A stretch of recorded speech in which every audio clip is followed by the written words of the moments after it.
Hey everybody, it's Laura with Jot and Tittle Vintage Typewriters in the kitchen today doing some videos, and I wanted to do this video for you on an Adler J5. Now I know I already have a tutorial video out, so this is just going to be a very quick tutorial, but not a full one. And the reason I wanted to do a video is just wanted to point out this is a great typewriter for active writers. Now, in my opinion, if you've got a typewriter, use it, especially if you're getting started and they're vintage. And so you can't just go to the store and go, that one, or put one on order or something like that. Sometimes it's hard to find what you're really looking for. And sometimes it takes time to know which typewriter really fits your personality, how it feels on your hand, all of that. You can have the exact same typewriter, two of the exact same typewriters next to each other, but they're going to perform differently. For example, I love the 5TE series. Well, I had one for a long time. It was a 56, and it was brown. And my husband came across a blue one, and he was like, hey, I got a blue one. So I was like, all right, yay. And you guys know I sold my brown one. And I have my blue one. Now, let me tell you, they operate completely different. And just this week, I was telling my husband, man, I miss my brown one. It wasn't as pretty, but it just had a different feel and a flow to it. And that's because with vintage, they're just going to operate differently based on how they were used, how they were cared for, et cetera, et cetera. That being said, there are some traits within typewriters, vintage typewriters, that tend to flow through. I still recommend 5TE is my #1 favorite typewriter because I just love the feel of those early electrics. And they're just so easy for people with small hands like mine.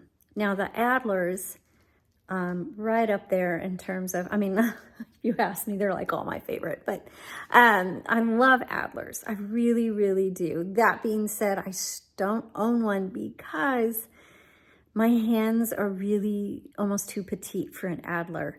And there's some Adlers that I can use, but for the most part, I would not ever probably sit down and have a long writing session on an Adler because it's really hard and strenuous on my petite hands.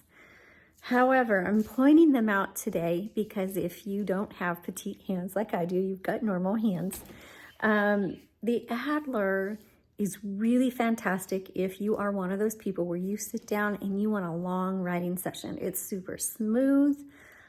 I know the Olympias are smooth, but if I had to choose between an Olympia and an Adler, my personal choice would be I'd probably go with an Adler. I just really like them.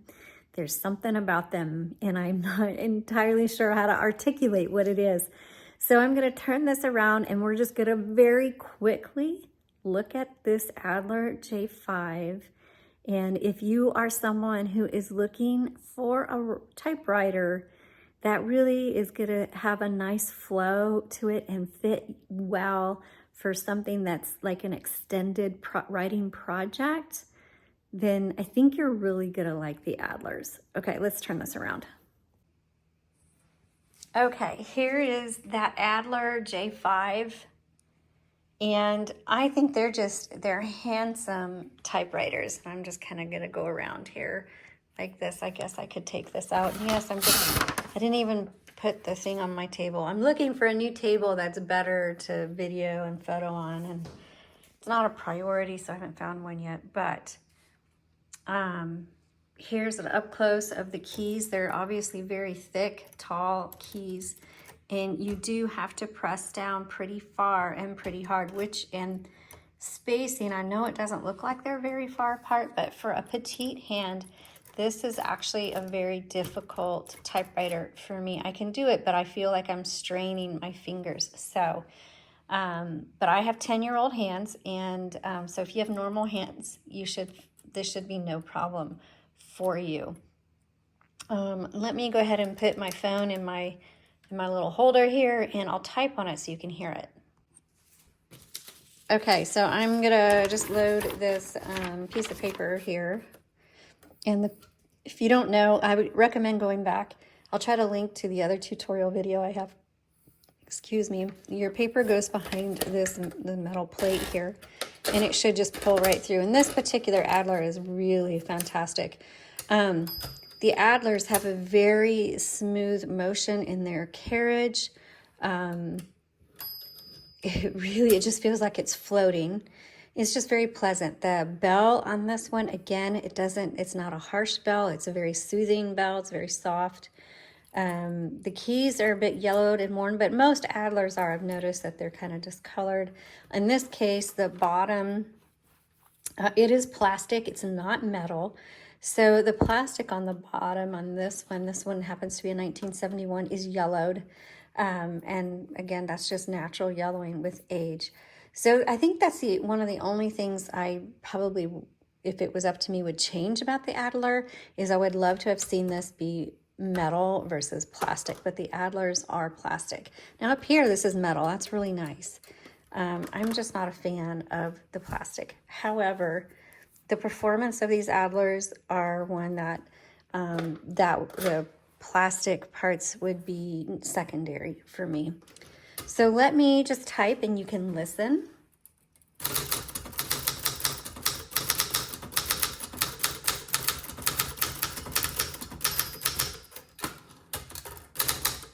I have very narrow margins right now, so it dinged pretty early on, but that sounds really nice. Let me type in black here.